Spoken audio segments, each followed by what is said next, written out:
Hey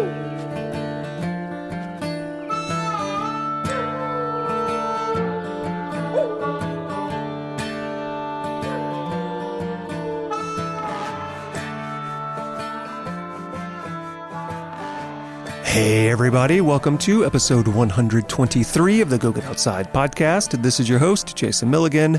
Welcome back, welcome aboard. We are rapidly approaching the end of this season. We just have a few more episodes left, and we are also approaching our move to Spain. Erica and I leave in less than 3 weeks. So I'm doing my best to get all of these episodes prepared before we go and get this house packed up and get out of here. Today's episode is another from Bend, Oregon, another recorded on that road trip I took earlier this year. I am speaking with Marilee Valkass, and she is one of those humble people with so many life experiences, a human onion who you can just peel layers off forever and always find something new and interesting to discover. She is or has been a cyclist, a racer, an event organizer, an outdoor educator, a guide, part of the Altadena Mountain Rescue Team, a ski bum, a backpacker, an entrepreneur, one of the hosts of Chickaboom. If you don't know Chickaboom, look at past episodes of this show. They were 2 video series we put together for women, by women, featuring discussions that affect women in the outdoors. This is one of those episodes where we talked for quite a while on mic and then so much more even off the mic before we were on mic. There's so much to know about Marilee. You can learn a lot from her. So why don't you come with me to a beautiful little river in Bend, Oregon, a few months past, so you can hear Marilee talk about cycling, racing, guiding, ski bumming, her many business pursuits, what it's like to be an outdoor educator, and the joys of riding in a mini pirate ship.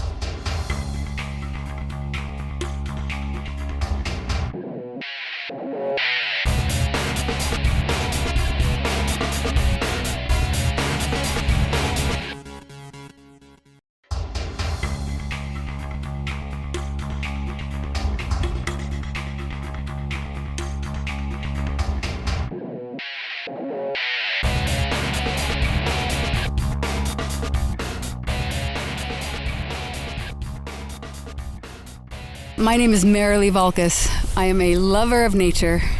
I moved to Bend in 2020 from Southern California, where I was born and raised. And for people who don't know, you're going through a midlife crisis right now because I forced you to tell us about yourself, and then you really reflected on what you've done with your life. What have I done with my life? Well, the good news is we can spend the next hour and a half reflecting on that together. Good. Let's come up with something good. All right, so let's talk about your life, because when I initially met you, it's been a few years now, it was through Cindy, correct? When she was putting together the Chickaboom show, and you were one of the guests coming on, and so it was going to be a show for women, by women, talking about important things that affect women outside. That's how we initially met. Now we get to have an episode that's about you instead of about other people. So where we'll start is, you said you were born and raised in Southern California? That's correct. All right, tell us a little bit about that. Yeah, so I was born and raised in the South Bay area, in mainly the city of Redondo Beach is where I grew up. But I grew up at the beach, which was actually kind of a nice little town then. It was not quite the concrete jungle that it is today. I spent a lot of time, of course, at the beach growing up there, but my dad was a lover of the outdoors, and so most weekends we would pack up our van and we would go camping in the mountains or out to the desert. That's kind of where I fell in love with the great outdoors. And, you know, as much as I appreciate the beach, I want to be here in the mountains and the desert. And Bend, of course, is this perfect place where we have the Cascades. You know, we're kind of right between the Cascades, and I have the desert, and I can, you know, be in either place in, 10, 20 minutes. Yeah, it's interesting because when you just said you grew up, at the beach, that was a surprise to me, because I think of you as a mountain woman. I wouldn't have pictured you as a beach person at all. Clearly you were there at the beach growing up. Were you a surfer girl? Were you doing any of that stuff? I did it all. Oh, yeah. Wow, really? So, yeah, in high school, I was, I would go boogie boarding at the beach, and we would roller skate, ride our Strand cruisers. You had to have a Schwinn Strand cruiser back then when I grew up. And, that was kind of my main mode of transportation. I was a member of an outrigger canoe club in high school, I would go to school first thing in the morning, have gymnastics practice, and then go to school, practice after school, gymnastics, get on my bike after that, ride down to the harbor, and then paddle in the outrigger canoe for a couple hours, and then go home and fall on my face and fall asleep. But that was kind of my general lifestyle. I took up surfing a little bit later when I was an adult. And I was working for the Chart House in Redondo, and that's just what you did. You know, we would meet for what we used to call board meetings in the water, and we would surf. Yeah, right. And we would surf together, and then we'd come in, shower, and then go to work, waiting tables, and it was a great life. So you're all waiting tables, but you're also all surf kids simultaneously. Yeah. So that is probably the most Los Angeles beach community thing you could say. I think so. Totally. Totally. So at some point you get brought out into the mountains by your father, you said primarily, right? And he'd bring you out to the desert. So what was it about those environments that attracted you more so than those beach environments, you know, right near where you live? I think, you know, part of the challenge of the beach areas is that they're highly developed. And so it's just part of the concrete jungle. Concrete goes all the way up to the strand, and then you have the beach, and you're kind of, you know, you're kind of stuck. You've got ocean and then concrete, and you don't have the same spaciousness, I think. But also, I think that for me, I just remember being a little kid, and I'm like, Dad, I want to go to the forest. Let's go to the forest. And I wasn't a big fan of the desert when I was a kid, little kid, because I'm like, it's the desert. It's hot. It's dusty. It's dry. And going to the forest. And one of the places that I loved was Chimney Peak. And I think we went there when I was probably 3 or 4 years old. And I always wanted to go back to Chimney Peak. And it just beautiful trees, the stream. And that was probably my earliest impression of being in the outdoors, especially in the mountains. And so when your father was taking you out to do these sorts of things, were they primarily camping trips, hiking trips, backpacking trips? What sort of things was he having you all do? When we were young, it was mainly camping, and then we'd do some short hikes and some explorations. He put me in some little kids' work shoes and work boots and little kids' backpacks, probably when I was more like 7 or 8. And then we started doing some short backpacking trips. And I remember that was really hard. Do you remember what your introductory trip was? You know what? I think it was somewhere up in the Mount Baldy area. Oh, really? Mount Baldy or Baden-Powell. Was it one of the Baldy trails or just in that vicinity? You know, I think we went up, my memory's coming back a little bit. I think it was up near, Islip Saddle. I think it was in that area. So it was kind of like a little bit west of Baldy and Baden-Powell. And you're about 7 or 8 at this time, you said? So did he make you carry all your own stuff, or did he give you a really cush, lightweight pack? Well, I had to carry some stuff, but I'm sure he carried the food and that kind of thing, yeah. What was your reaction to it? Was it, oh, this is really fun, I want to do this some more, or, oh, I really liked it better when we just did these little day hikes without all this crap on our back? It sucked going uphill. I hated it. I hated that. I hated the uphill part, right? Because, you know, it's hot, it's dusty, and my dad was, you know, he was a tough guy, and, you know, but he was also, you know, understanding, you know, but he's like, come on, you can just put one foot in front of the other. He would tell us, there's an ice cream stand up at the top. So you just keep going, we'll get some ice cream. Yeah, he lied to me. Yeah. And we'd get up there like, damn it, there's no ice cream. Well, I guess if he would have brought you up to the notch, then that might have been true. That's true. Yeah, because but we were nowhere near the notch. Right. I didn't know about any notch with ice cream and beer. But this didn't turn you away from it, even though it was really difficult. You know, because in the end, like once we would get to camp, you know, we got to set up the tent, and then some trips we wake up and, you know, we got snowed on, and, you know, we were in a tent and come out, oh my God, it snowed, yay. Yeah, and then of course there was always stuff, you know, I'd playing with sticks and rocks and, you know, it was, you know, and then there was, you know, Dad always brought something good to eat too, so that was kind of fun, you know, and having a campfire, that kind of thing. But yeah, you know, and it's interesting because, you know, as I got older and became a teenager, I kind of strayed away from that. That's kind of when I got more into the beach culture and started doing less stuff with my dad because, you know, it's just not cool to hang out with your parents when you're in high school. You're going through that phase where you're thinking, well, I've got to figure out or you're not even thinking this, you're just instinctually trying to figure out who you are, which often means having to break away from your parents. Yeah, and I think it's just, it's just what your friends have going on. It sounds way more fun. And the FOMO factor is huge when you're in school. My God, there's going to be a party. I can't not go because I'll be the one person in the crowd that didn't go. And the socializing is more important at that point than exploring things. Yeah. Were the parties good? Were parties down on the beach good? Oh, yeah. Some of them were good. Some of them were not so good, but most of them were good. You always went home with a little sand in your pants. All right. So you grow up at the beach, but you actually return to the beach when you're a little older because you want to socialize more than explore the wilderness with your dad. You come home with sand in your pants frequently, and then at some point you're going to become a waiter and also get introduced to actual surfing. And then, you're growing up, so you are separating yourself from your parents and you're kind of finding your own path. So what did that look like? Because you have not been one of those people that was like, oh yeah, I went camping with my dad and that's in my past and I've moved on from that. I feel like you are a person who has taken that as an acorn and then grown a huge oak of your life out of that. So tell us a little bit about that. Yeah, so I think, the next, phase into my got to get back to the mountains was actually a year out of high school. I graduated and I went to a year of community college and I was just so burnt out. And I had a friend, she and I would go to Mammoth with her family through high school and ski all the time. So we just decided, hey, let's go move to Mammoth and work for the ski area for a season. And so we did. It was an incredible experience. First time out on my own.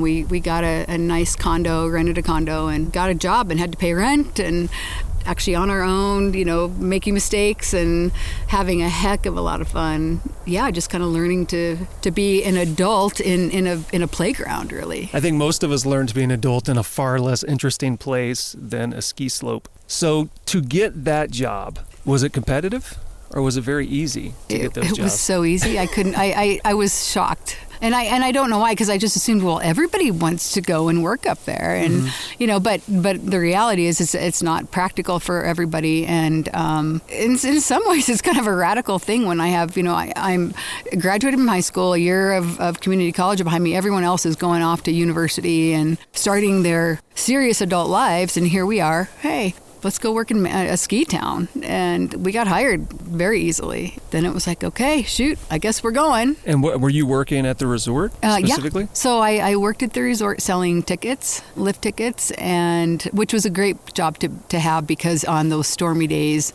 if you're a lift operator, you're out there, it's blowing and snowing, and you're digging out lifts and things like that. But, for us, it was nice and warm in the hut. You go get your coffee, and then you're in this little, ticket booth, and you're just selling tickets, and it's the easiest thing in the world. And we got to ski for free. Yeah, I was going to say there must be perks. Totally. So yeah. your lift tickets were free. Yep, discounts at the half price food, discounts at the the ski shop, and you just got to know everybody there. And did you do this just for the season, or did you end up staying at Mammoth? Well, that was for the plan. That was the plan. So my friend who moved up with me, she wound up leaving. She actually left before the season was up. She had a boyfriend down south, and she just kind of decided, I think I want to go back. And so I had met some new friends, so found a new roommate to come into the condo, and I stayed for the full season. At the end of the season, spring comes, summer comes, and it's just stunning. It is so beautiful. There's so much more to Mammoth than just the snow season. My gosh, I mean, you're right there in the Sierra Nevada in a really gorgeous section of it. The hiking, the biking, it's just stunning. Just to be living there, to call that place my home was just the best thing in the world. And so I called my dad. I said, Dad, I'm going to stay for the summer. He's like, all right, but you got to get back to school. I'm like, yeah. And the summer came and had to make that call. Dad decided I'm going to stay up for another season. Also the fall comes and you actually get fall colors in that region. The aspens turning, bright yellow, red, orange. stunning. And the sound of the aspen leaves. Did you tell your dad that you were getting a different type of education that was equally important, that it was important you be there for all 4 seasons? Oh, yeah, he wouldn't have it. I think he was just terrified. I think he was terrified that I was going to become a ski bum for life. And I think if I was a parent, I would feel the same. I would be afraid as well. He just was saying that, well, the longer you stay away, then the less likely you're going to return to school. Which is a very valid point. It's true. But, as it would come to be, I stayed there for 3 years. I had the time of my life. I explored every part of that Sierra Nevada area, and I had so much fun. I partied like crazy. I crashed my boss's truck. What else did I do? I tried cocaine. And I had a bunch of different jobs. So I got a lot of work experience. I worked, like I said, for the mountain. Then when the mountain would close, they'd lay us off, and then I'd go to work. First I worked for, it was a Safeway at the time. I think it's now a Vons. So I got a job there, and that was a pretty good job, union gig. You got insurance, and you had all that. And I'd clean windows, and that's where my career with the chart house started, was at the Mammoth chart house. And that's kind of the thing that you do when you live in a ski town. You make okay money at the ski area, but in the end you still have to supplement it. And so the chart house was a perfect place because it was very lucrative. It was the place to be. Yeah, and I mean, shoot, I was 18, 19, 20, working there, and it was just, I felt like I was on top of the world. But at some point this comes to an end. Yes. Well, this little brain up here got bored. I mean, I loved being in Mammoth, and I didn't want to leave Mammoth, but how long am I going to wait tables for work, and how long am I going to take these odd jobs? And I always knew that I did want to get an advanced education. So it wound up that I decided it was time to go. Packed up my car, bawled all the way down south, just cried, and I just kept telling myself, you can always go back. You can always go back, do this for yourself, get your life established, and you can always come back. And so I went to North County, San Diego. I had a boyfriend who was also doing the same thing, and he was from that area. So I thought, okay, I'll go down there and I'll enroll back in community college. And so transferred to the chart house in Oceanside, and got a job at a Pier 1 Imports, and I enrolled in some college classes, and I did that for a little while, and broke up with the boyfriend, and ultimately wound up back in the Redondo Beach area. Went back to my dad's and went to El Camino College, finished a few classes, and then enrolled at Loyola Marymount, which is where I got my bachelor's in philosophy and English. Interesting. So you put off this education for 3 years, and then it's a philosophy and English degree, which are two things that are a bit notorious for not being the most useful when seeking employment. What are you going to do with that, Marilee? Become a teacher? No, I don't know. Shut up. So who was your favorite great philosopher? Oh, gosh. I think Nietzsche was, of course, one of my favorites, but Kierkegaard I liked a lot. You know what I just loved about it? All of it? It was just that it just taught me so many different ways of looking at life. And that was a really very useful thing. And I think, people always say, so what can you do with philosophy? You can't get a job as a philosopher, But, in the end, it was... I would always tell people, and it was a great interview question was, well, how does philosophy help you to do this job? Or how does English and philosophy help you? And in the end, I said, I can think and I can write. And it's funny because I wound up going into marketing with all that. And, which is... that's a field that does use both of those things. Oddly enough, yes. Philosophy to the extent that you can manipulate other people. Exactly, right? Yep, that's right. And you know what? And in the end, you can justify anything. That's right. If you find the correct philosopher. That's right. To justify your experience. Yes. Who am I channeling today? Yeah. No, it was very interesting, though. Yeah, you're right. I mean, it's. But I will say that the marketing that I went into was sports marketing. It was for a company called GT Bicycles, and of course, I was into racing mountain bikes at the time. Loved mountain biking. So it made perfect sense to me. I'm like, I'm promoting a healthy lifestyle for people. That's right. See, you already justified it, right? Yeah. What's wrong with selling bikes? So you said you were big into mountain biking at that time. At this point, you're back in Redondo Beach? Yeah. So where are you going to do your mountain biking? Yeah. Santa Monica's? So my first taste of mountain biking was in Mammoth, and we didn't literally just on some bikes that weren't even mine, and this is fun riding in the dirt. And as a kid, I had grown up riding, bikes on construction sites and, and things like that, and I'm like, this dirt biking is kind of fun. I started mountain biking in Palos Verdes.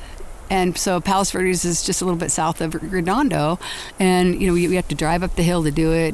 But there were these dirt trails that went along the cliffs, and it was just the coolest thing to be able to ride your bike along the cliffs and have these beautiful views. And I don't know, it was just a lot of fun. And so that was my next kind of introduction to it. But the other thing is I had met a guy that became my first husband, and he was a mountain biker. So he kind of got me into the racing scene and introduced me to a lot of people. That was when I was in South Orange County. There was a place called El Moro, and they did these Tuesday night rides, and they had the fast group, they had the medium group, and then they had the slow group. So there was a ride for everybody. So new people could just hop on with the slow group, and you just had this camaraderie around you, and people just welcoming you in and like, come on, we'll wait for you, don't worry. And I remember, there was the start of the ride was up this big hill, and I'm just watching these people pedal up this steep hill like it's nothing, and I'm like, like cranking on my pedal, and finally I get off and I just have to walk up this thing. Yeah, that's what I always have to do. I'm like, you people, you're freaks, like, how does this happen? I fell in love with it, and I just kept, every time I'd go up that hill, I'd ride a little bit further and a little further, and I started riding with people that were better than I was, and then I just got into it, and to the point where I'm okay, I'm going to start racing, and you start beginner races, and they're shorter, but once you do your first beginner race, you're like, oh, I can do this. I survived. Yeah, I just got hooked on it. Yeah, and what was the draw about the racing specifically? Do you consider yourself like a competitive person, or was it something else? I didn't think I was competitive. I just thought, I thought this is actually, it looks fun. My friends are doing it. They're super fit. Yeah, I just thought I'd try it, and I was terrified. I was terrified the first race, but I just did it. I'm like, okay, just ride your bike. Just ride your bike. There's nothing at stake, And I did it. And once you get past the starting line, you're like, oh, okay, I'm just riding my bike, and I loved it. And it's just kind of like, okay, I did that. I bet I can do it better next time. And then I started getting pretty good. I started winning races, and I went up to expert class. It was, I think at that time, it was beginner, sport, and then expert. Yeah, mountain biking racing, because mountain biking itself can already be pretty dangerous. You're moving at high speeds, downhill, jumping things, making sharp turns, where there are high consequences. But then when you add racing into the mix, you're trying to do it faster than other people, which kind of opens the door for the likelihood of injury to be higher. Definitely. So how many bikes did you break, and how many bones did you break? None. Oh, neither bikes nor bones. Nope. And really the only thing that, really ever happened was, just the occasional flat. And I remember that when I was a beginner, I got a flat tire. I'm like, oh my God, how do I had a flat tire once, I fixed it once. How do I do this? And I couldn't remember. And it's always the rear tire, right? Yeah, I know. And the rear is a pain in the ass. Yeah, you got to take the wheel off, and you got the chain, and it's just, you're like, oh my God, and you're just, freaking out. And breathe, Marilee, you can do this. Anyway, but that was probably the worst thing. I crashed, sure. I think, the quote dangerous thing that I experienced, I'm on this super loose, steep downhill dirt trail, and it's a hot day. It's at like up at Snow Summit or one of those places. And I have my jerseys unzipped, and I got my jog bra underneath it. Coming down, it's like super technical. Just hold on. All of a sudden, a big swarm of bees just comes and flies into my jersey. I'm like, oh shit. So I'm like pulling the zipper, and I'm just trying to shake them out. And I think I only got like 1 or 2 stings, and I didn't crash. That is very funny because a few years ago, I was riding like some little easy mountain biking trail, and a bee flew into my face and stung my cheek. Yeah. Like it accidentally smashed into me and then stung me in the face. Well, you ran into him, really. Yeah, So that's his point of view. I ran into that bee. Yeah, yes. you assaulted him. Yes, so I did, that's why he stung you. But now he's dead. So, yeah. Yeah, so now I just feel even worse about it. But yeah, so who knew the most dangerous part of mountain biking was sudden bee encounters? Totally.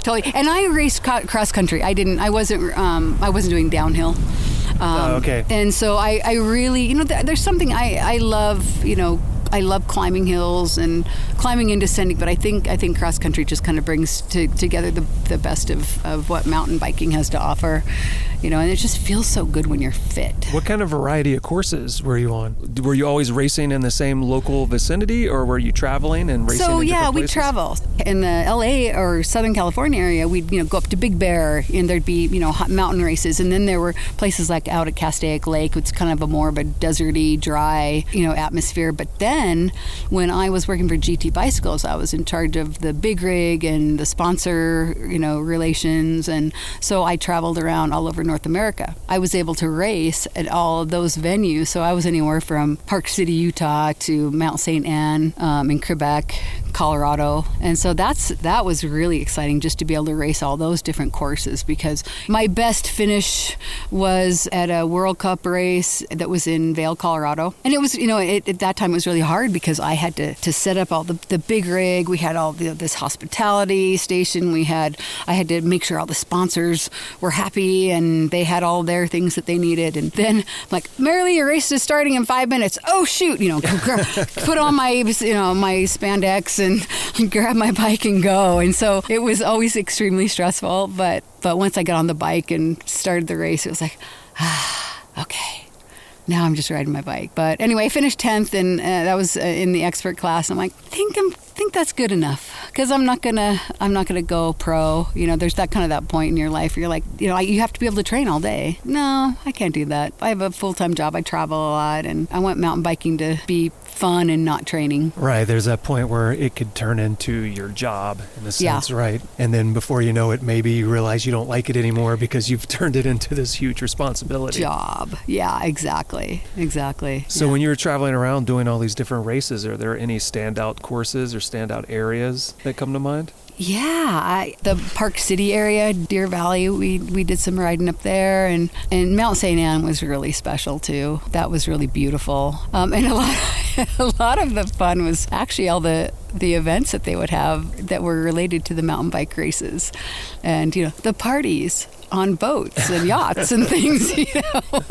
There was one actually. We had a race up at Big Bear, and we rented this tiny pirate ship. Wait, when you say tiny pirate ship, is it a modern boat decorated to look like a pirate ship, or is it sincerely like... It was a little pirate ship. So it was like a sailboat? Yeah, it was. And it was funny because we did it as kind of a fun activity for our sponsors and the key people at GT Bicycles. It was this rinky-dink, chunky but rinky-dink pirate boat, and we just went out on Big Bear Lake, and we're just sailing around drinking margaritas, and I mean, I'm surprised that it was seaworthy or lakeworthy. Yeah, it might not be seaworthy. It may only be lakeworthy. Yeah. Did you feel obligated to pillage other boats on the lake? We were the only boats out there. There was nothing to pillage. Oh yeah, that was just so much fun. Yeah. Maybe everyone looked out, saw the pirate ship, and they're like, "Oh shit, we better stay off of these waters." Yeah, we know what they do. We know what they're up to. It was in the spring, I think, and so it was still pretty cold. So a lot of boats weren't out there at the time, but we froze our asses off on that boat. But yeah, and I think the boat had been used in a movie. That sounds like a reason why it would exist. Exactly. Yeah, I don't know if they still have it or not, but anyway, that was really fun. So the thing that comes to mind when you think about traveling from mountain biking to race is riding in a miniature pirate ship on a lake. That was definitely one of the highlights for sure. But I think the other part of it is the personalities that I traveled with. Just the people that were on the circuit, the wrenches for the teams, all the support staff. They're just wild and crazy people having, experiences and, also butting heads with people, just because it's, you're on the road, you got a lot of pressure. You got, deadlines, you got sponsor expectations, you've got teams, you have your pro riders that have, personalities that run the gamut from like super nice and easygoing to prima donnas. Right. And, to do you know who I am? Yeah, right. Exactly. So you said you were both working on these trips, but also competing. Yeah. So you were having to run both of those things simultaneously. But you reached a point where you came in 10th and you decided that was it for you. So did you just stop racing from that point, or you just... I did. Yeah. So yeah. Then what happens in life at that point? Yeah, I just started riding for fun, but that wasn't easy because once you have been competitive, it's hard to not be competitive. And so... Even if it's just with yourself, right? Yeah. Exactly. And so my friends were and still are very strong riders. And so, there's always that little voice inside saying, oh, you can't let this person pass you, or you don't want to be the slow one. You don't want to be the slow person. It's kind of silly, if you really think about it. It's silly. Like you're riding your bike to have a good time, or you're obsessing about, not being good enough or fast enough. And, I think you're kind of like, I would judge myself and I should be faster. But in the end, I wound up, my career started taking off. And when I left GT Bicycles, I went to work at a .com that I'm not riding nearly as much as I was. I would put in long hours and, because of that, that tech culture is just brutal.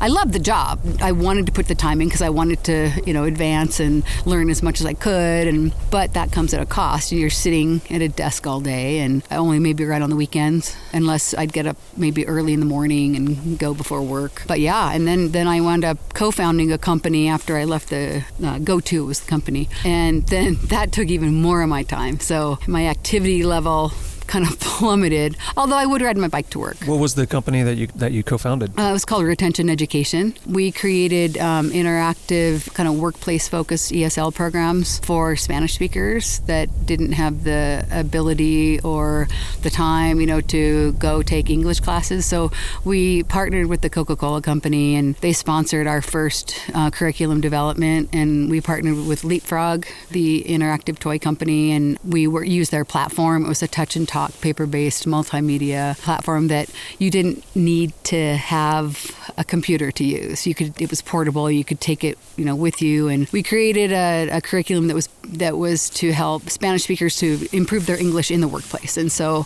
we partnered with a bunch of Coca-Cola's customers, like their fountain customers, Del Taco and, all these big fast food and companies and hotels. And we created this program that we basically sold to Coca-Cola's customers, and they would buy it and they would give it to their employees who could, at that time, they could take it home and use it on their own time. But then, of course, you have workplace, labor issues involving that. So then they would give them time to actually use the product at work.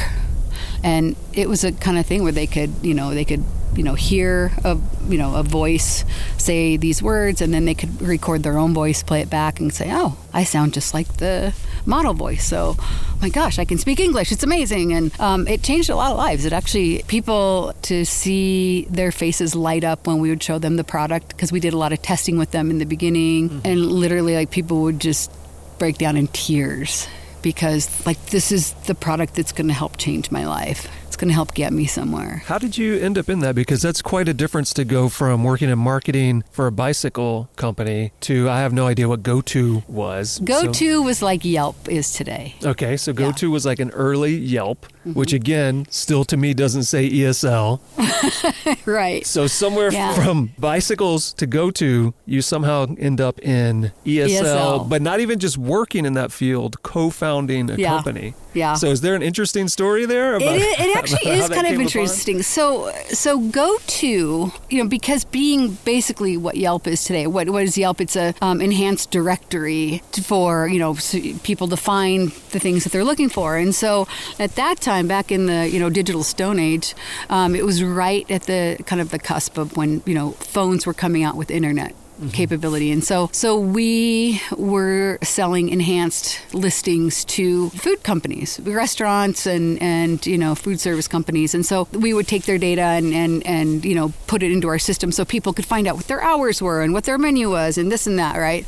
And all that was very new at the time. So we had this connection with the Coca-Cola company. They were one of our customers. And again, because they were also working with us to kind of bring their customers kind of an added value that maybe Pepsi didn't offer their customers because it was such a competitive business, still is. And so we had these connections. And when GoTo kind of tanked, we all got laid off, and one of the VPs from GoTo contacted me and said, "Hey, I've got this small company. I'm working with this guy whose grandfather was the founder of Univision." So he said, we're doing some Hispanic marketing, and I want to know if you want to come work with me. And so I went in and I worked with him, and we were working specifically on employee loyalty programs, because the biggest challenge for the food service industry is employee turnover. It costs so much money because all the employees know that, look, if I quit here, I can get a job across the street,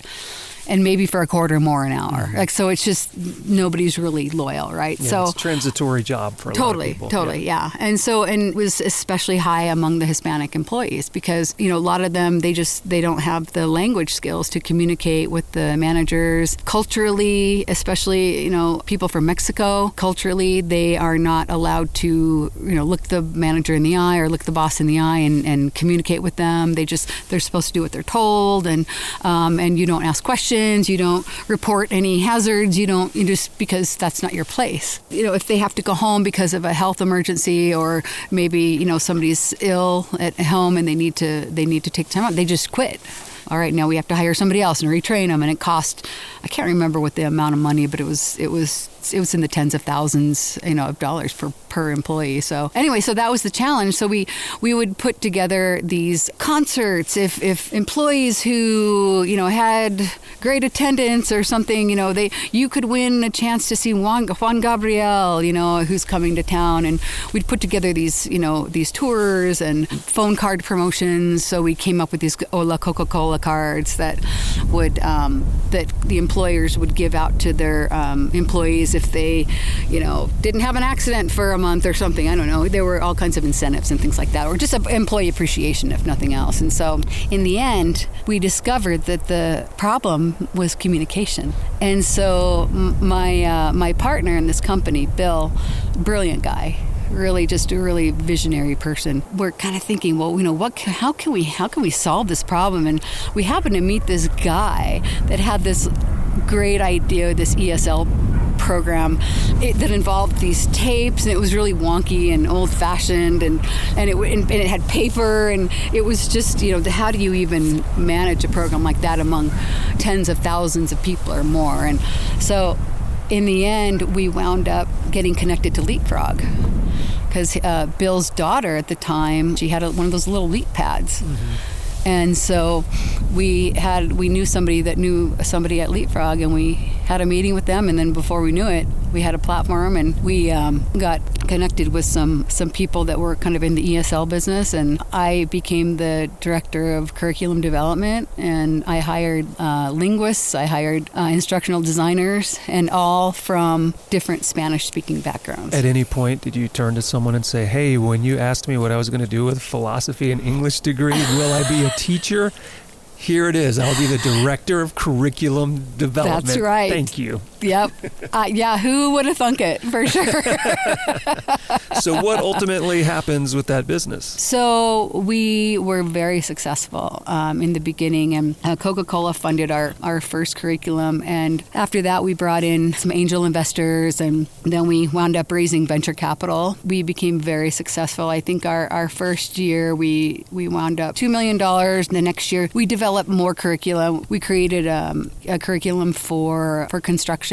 We partnered with the Home Builders Institute of America and Lowe's, and Lowe's became our sponsor. We kind of had the Lowe's logo on our books, and that was a really fun project because I got to work with the HBI, the Home Builders Institute people, and Lowe's, and a number of people from the construction industry, and safety is their number one concern. And we had a book that was totally about safety issues and encouraging people to report safety hazards and injuries and things like that. And so that was a fun one. Then we created a general market version that would apply to other industries, and we created an English to Spanish version because all of the managers were saying, we want to learn Spanish. Right, because they can't communicate outside of English, right? Yeah, and so we developed a mirrored curriculum so they could learn together, and that was really fun. But then 2008 happened. We were getting ready to develop a civic literacy program, and then everything just tanked, and we lost funding. Banks were going to fail, housing crisis, right? Yeah, and huge economic. Exactly, and this trouble. is kind of a product that you sell to human resources, and that's all of the training and human resources gets cut first. But yeah, and then that was pretty much the end of it. So you did that for a while. That was taking you away from a lot of your other pursuits, but it sounds like it was rewarding in a way to where you didn't have to convince yourself that it was okay for you to have that job, like perhaps you had to do in the past. Right. So where do you end up after this? Where does life take you once 2008 destroys everything? Yeah. Simultaneously, when I was building that company, I was earning my MBA. So that also took away any time of recreating and, but I finished my MBA at the time of the crash or just before the crash. And so from philosophy and English to business administration. Yep. And, it was a great program. Got to go to India and Thailand and China. There were two main takeaways from my MBA program. Loved it.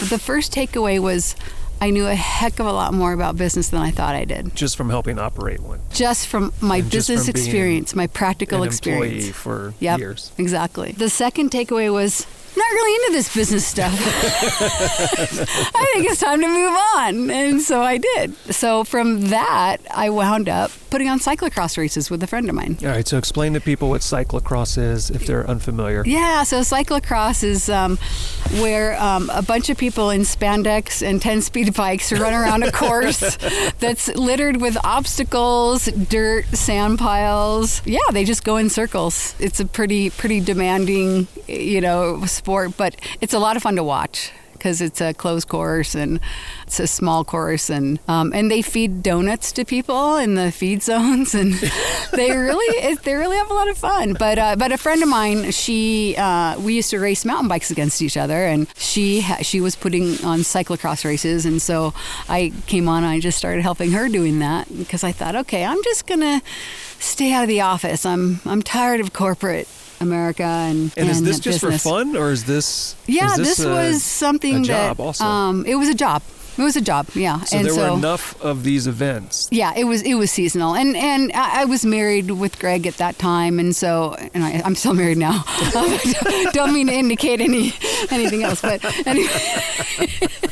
But I didn't have to work, and I'd made some money and invested and saved, and so I didn't have to do anything right away and anything major in my career. And so I just thought I'm going to take some time off and do this because I just love being outside, and that's kind of where I want to be. And so I started doing that did that for a few years, and just for the cyclocross season. And then off season, we would do things like go and help, like the Wounded Warrior Project. We'd go to the Nellis Air Force Base, and we would do timing for their Wounded Warrior races and things like that. So we would do kind of, off season projects with the timing system that we had, and help put on events like Cyclavia and things like that. So that was really a lot of fun, just kind of doing whatever came up and working with cities and helping them put on cycling events. And then I got into coaching women, teaching people how to go backpacking. That was just kind of a random thing that happened. One of my neighbors would see all my posts on Facebook from my backpacking trips with my girlfriends, and she's like, we have a group of moms, we get together all the time, and we want to go backpacking, and we want you to teach us how. All right, well, yeah, sure. And so I put together this kind of little, met with all the moms, and one night we just kind of talked about things. And so I said, okay, just wanted to figure out what they wanted. And so I put together a kind of a little curriculum. Okay, we're going to, get together all of the equipment that you're going to need, and then we're going to meet at a park, and we're going to learn how to use it. And so everybody brought their tents, their stoves, their water filters, and all their gear. And we just laid it all out, and, just did a big kind of shakedown of, okay, you don't need this, this you need. Yeah. And, let's set up your tent now. You want to do it now before you go on the trip and things like that. And then we put together a backpacking trip up in the Mount Wilson area. Oh, so it was not to Ice Lip Saddle. You did not want to give them your experience. I knew that I couldn't take them up that big, steep, dusty, dry, back-breaking hill. That would not make them happy. Mm-hmm. We did a nice backpacking trip up in the Mount Wilson area, and it was shaded in the trees, and it was just a lot of fun. So that was kind of a thing I did for a while, and that was really fun. Different people would contact me. Yeah, can you help us get, and so that's kind of my re-intro and getting, my life and my livelihood back into the forest. How was it bringing new people up there? Because that can go any number of ways. It often can be super rewarding because you get to watch this progression, but also you sometimes might see someone break down or realize this is not for them, or what sort of experiences did you have? Yeah, you know what? I have to say I was really lucky. I was very careful. I didn't just take them out cold. We'd go on a day hike first, for sure, and just go, okay, let's kind of see where everybody's at physically and mentally, and then you just kind of have to pick the destination, accordingly, and say, okay, you kind of want to find out who's the weakest link, and just kind of, assuage any concerns or, limitations. Yeah, I think I was really good at that. And it was just, we're all in this together. If somebody is really afraid and doesn't want to go and do this, we're not going to do that. We'll just do something else. And I think the key was just getting everybody to agree on that, and that's the secret to any, planning any outing with any group is, okay, we have to kind of, let's set the ground rules and come to an understanding first before you go out and, start fighting. I did have one instance where I took a group up Mount Whitney, and the group we couldn't make it to the top. We had a turnaround. We agreed on a turnaround time, and we had to get back. And, one person wanted to stop and swim at the lake. And we had to get back. We had to, we were on a very firm deadline. We knew that it was kind of a little bit treacherous going down. There was snow and there was, loose rock. If we stop now, we're not going to have time to deal with any issues if somebody gets hurt or whatever. We want to, be able to be back at camp before sunset. And so, this person was really, really adamant. And she's like, well, just leave me. And, I didn't come all the way here to not swim in the lake. Yeah, right. Yeah. And we said, look, we just can't do it. We all agreed we had to turn around this time. And it was really interesting, that dynamic. And so in the end, I got her to come back. It was not a very pretty incident. It's funny. It's almost like dealing with summit fever, but in this case, it was lake swimming. Yeah. And it was something I didn't even see coming. I thought we had talked, right. did all the preparatory stuff, but but that's we learn as we go, right? So when you were going out, this was all women? Mostly all women, women? But I did have some mixed groups, yeah. And was it often the same group of people, or would it be totally different groups? It'd be time? different groups, yeah.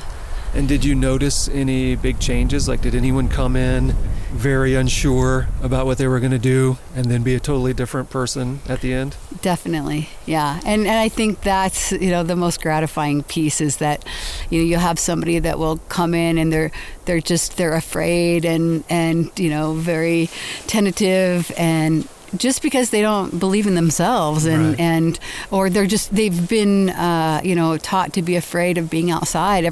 What about bears? What about cougars and what about cougar bears? Cougar bears. Totally. And snakes and all these things. And so once you get somebody out there, they survive a night. They wake up. Oh my gosh, I'm here.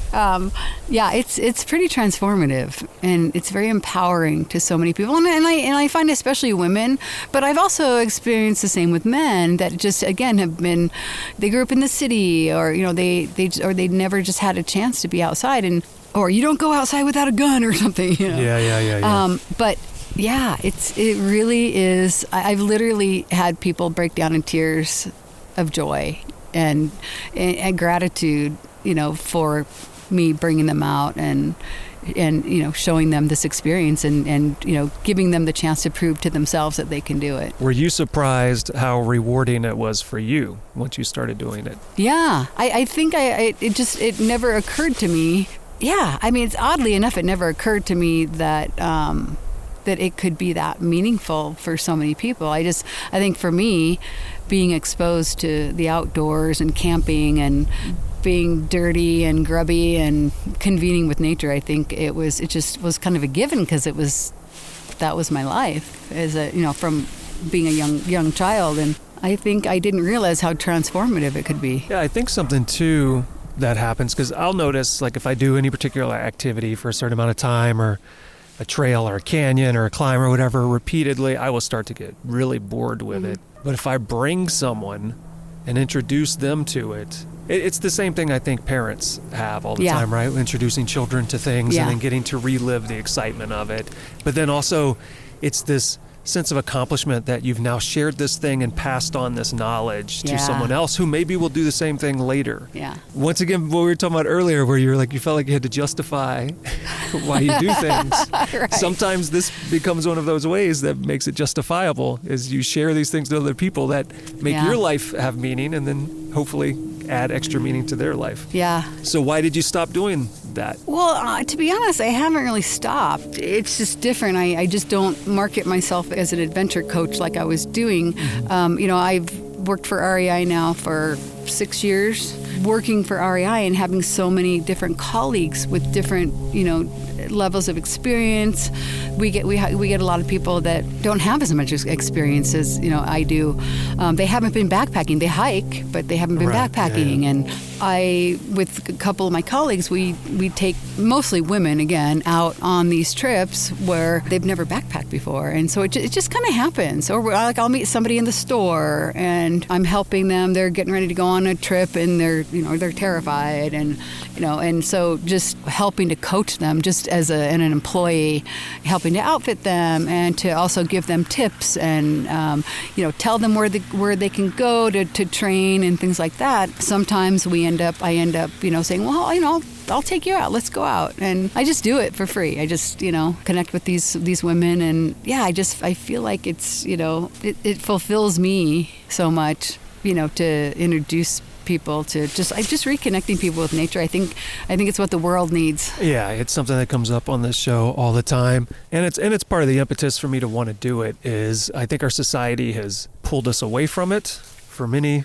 decades and centuries, and we've kind of forgotten our place in it, and we've learned instead to fear it and to, I don't want to say abuse it, that we do that, but you and I were just talking about it earlier. A lot of our concept as humans about nature is resource extraction. It's value to us as a resource, and that there can be greater value there, or just at least additional value to it outside of resources. I would add too that I think for so many people, nature is dangerous. Right. You can freeze to death. You can, die from heat exposure. You can drown in the creek. You can get hurt. You can get injured. And so there's so much fear built around that. And a lot of that, of course, it's all society driven. We live in a culture of extremes. Most of what people hear that has to do with nature has to do with, somebody died in an avalanche again, and somebody died, right? And it's always the negative. Right. And this is the thing people always complain about too. The news only shares the negative thing or the bad thing. It's like, well, of course, because it's not a news story to say family went out hiking, had a great time, went home. Totally. You'd be reporting that 500 times a day. Yep. And that's not news. The news is something that's different out of the ordinary. So by nature that you're hearing it on the news means that it is not overly common, typically.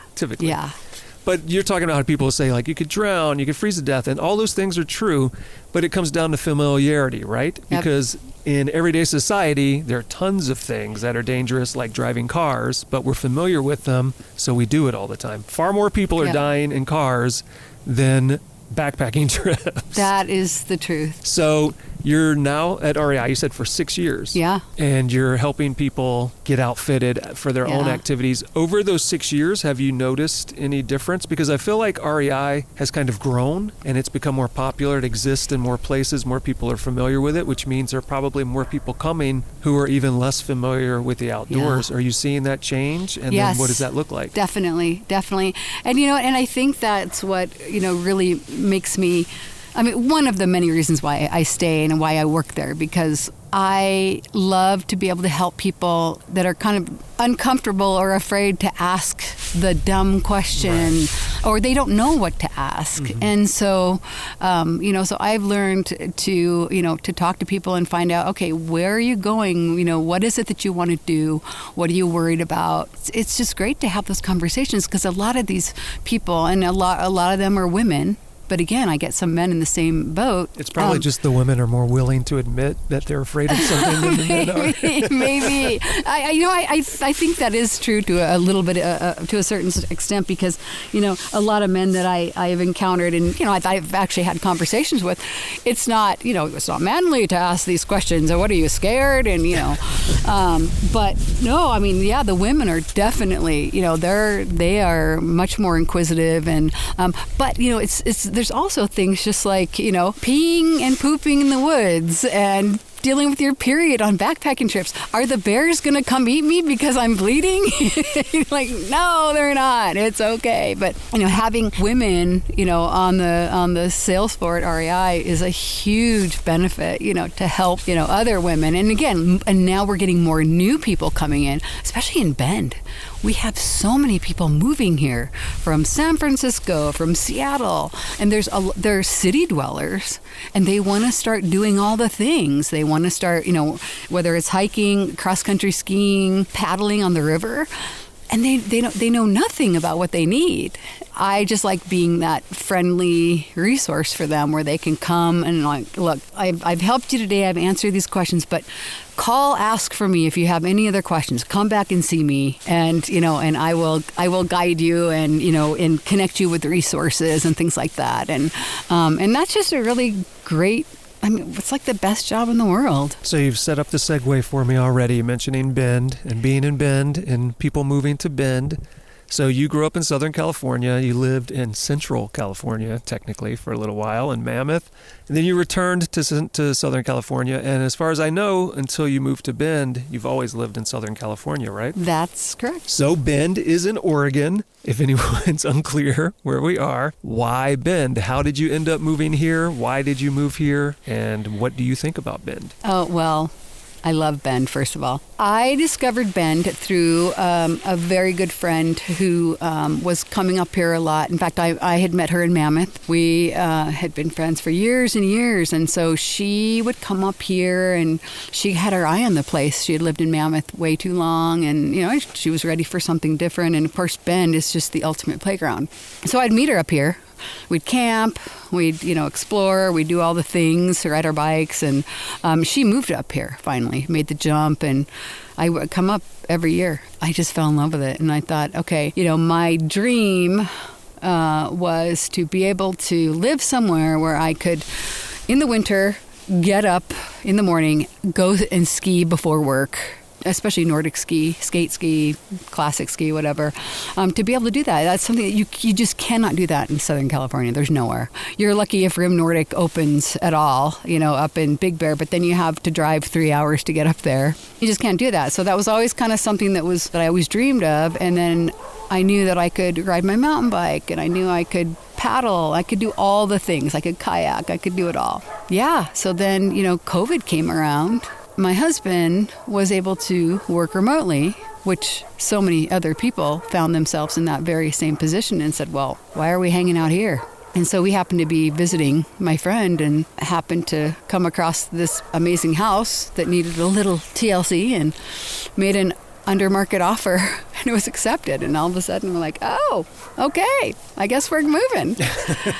Oh, what are we going to do now? We have this other house, so what are we going to do? Anyway, but yeah, it happened just like that. So what does that look like for work? Because you were already working for REI in Burbank, correct? Right? In Los Angeles? Yep. So did they happily transfer you to the Bend REI, or did something have to happen there to make that? You know what? It was the easiest thing when I told them that we'd bought a house in Bend.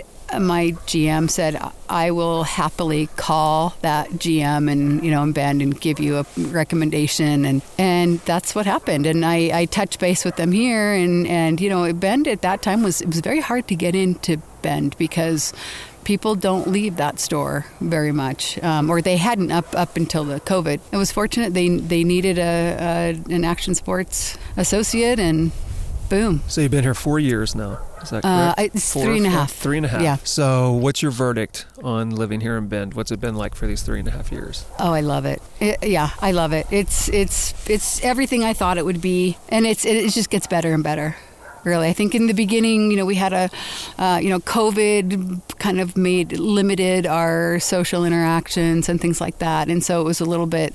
It's kind of funny though. I guess when I really think about it, working for REI, I already had a social group, and I also had a social group here in the past because just from my friend, she introduced me to a lot of people, and I met friends through them, but I really just kind of had this built-in social base, so it was very easy and for me to just come, and even during COVID to make friends and feel accepted and always had opportunities to do things, but it's just gotten better and better now. It's just I feel like I'm more settled. Mm-hmm. We've fixed up the house, and so we don't have a lot of that stuff that's kind of taken a lot of our time, but I feel like I'm fully immersed in it now. So I know that you love the fact that skiing in winter, kayaking, hiking, backpacking, bike riding, whatever you want is all kind of available depending on the season. I know that Bend also, climate-wise, supposed to be somewhat similar to Southern California, right? A lot of sunny days. Yeah. But then also snowy winters. Yeah. Which is different, obviously, than Los Angeles. Yeah, it's supposed to be. I think Bend has 300 sunny days every year. Right, which is not what people think of when they think of Oregon weather. Right. No, that's true because we are on the east side of the Cascades, and so we that's why I mentioned the desert. We're right up against the desert, which is beautiful, which is why we have that sun. But I will tell you, this winter, I feel like we've had a lot more cloudy days than we have had sunny, for sure. It's okay. I still don't mind it because the thing about winter, I think a lot of people, complain, oh, this winter feels so long, and it's snowing in town again, and you have icy roads, and then you got to shovel your driveway, and I, for me, I just don't mind it. I don't mind it. To me, it's a different season. So that means it's different. And are there challenges? Sure. But you get up a little bit earlier because it's going to snow, or so you know you're going to have to shovel. And I don't know. I guess because it's part of the active lifestyle for me. And there are plenty of people who live in Bend that don't get outside, which I don't want to say shocks me because, people come from different backgrounds, and I can understand that if you don't get out in the winter, it's just cold. Right? It's cold and inconvenient. Right. Yeah. But in my friends and I talk about like that hurdle. There might be a day where, it's cold outside and you're just, in the house and it's warm and it takes a little motivation. You got to get your gear together.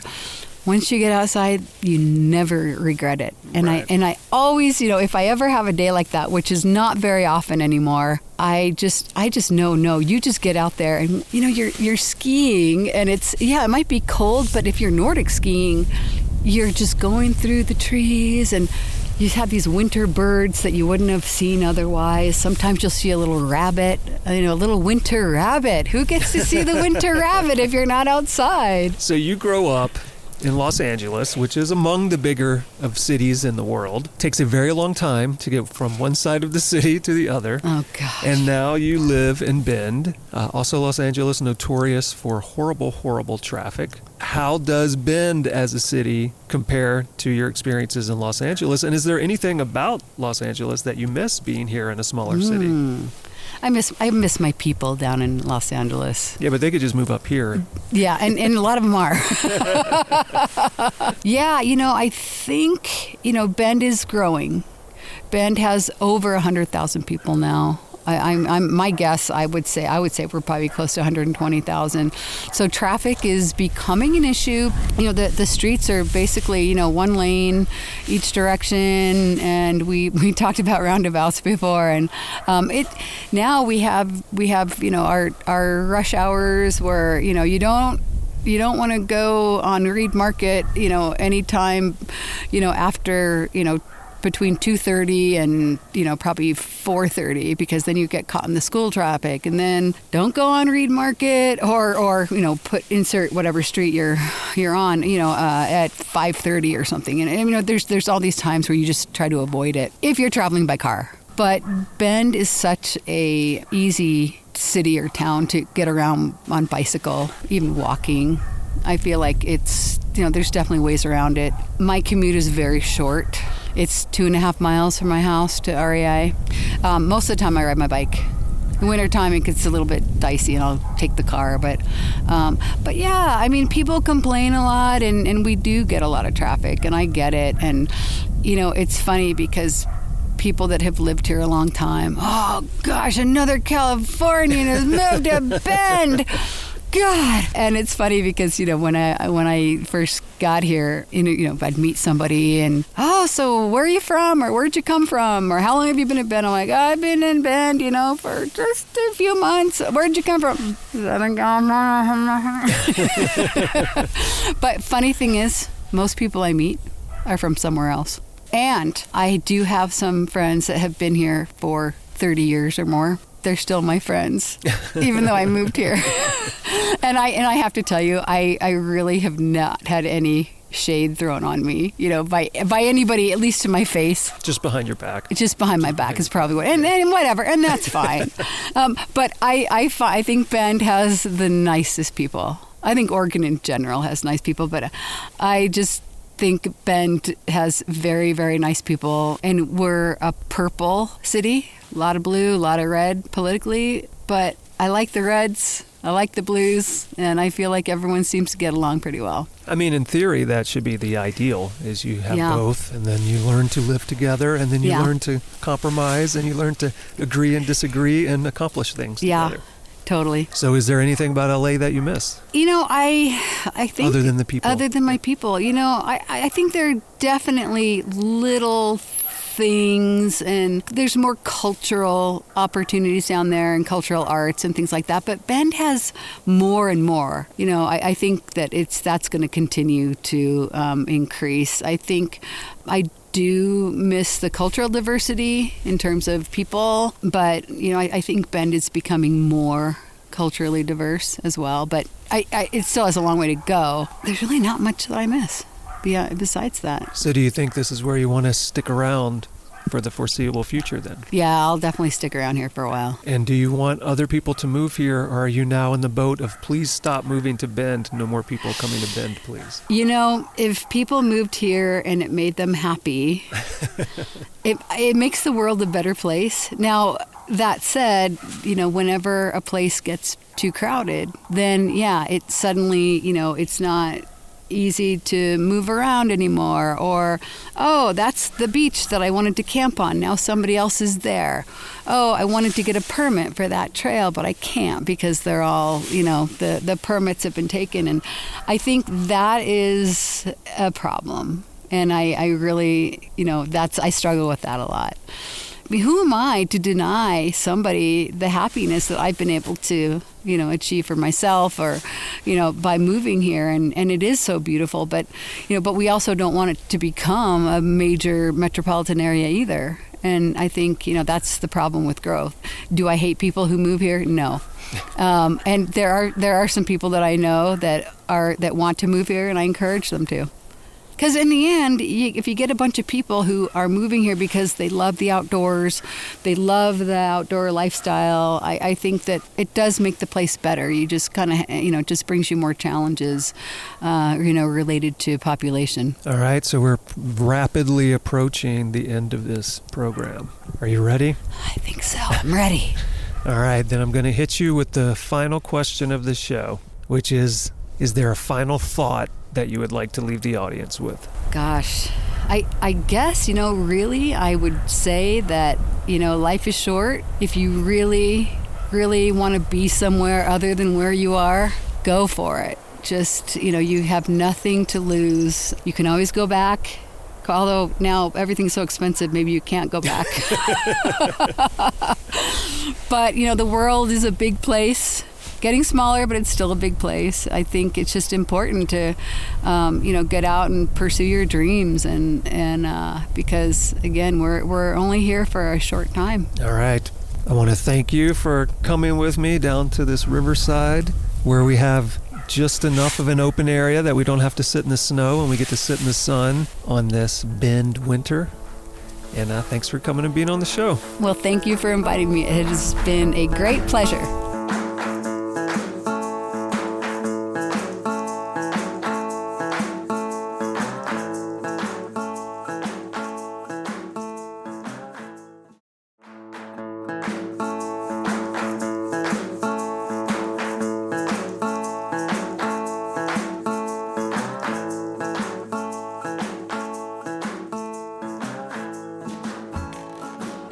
And now it's that part of the show where I invite you all to go to our website, gogetoutside.com. Look for this, episode 123 with Marilee Valkass.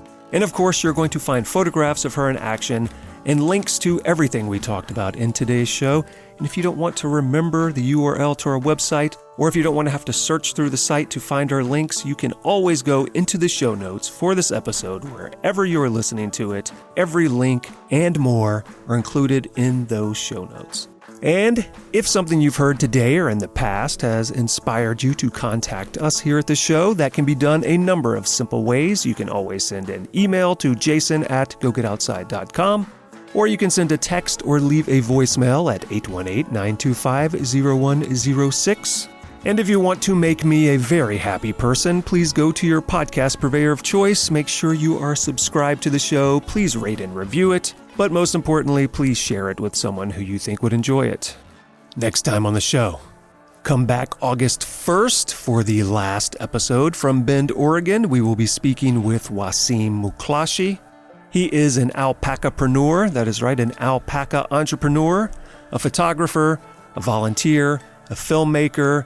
He has done a lot of work in the VR filmmaking field. And he is just an all-around awesome, wonderful person. So come back August 1st, Wasim Muklashi. See you then.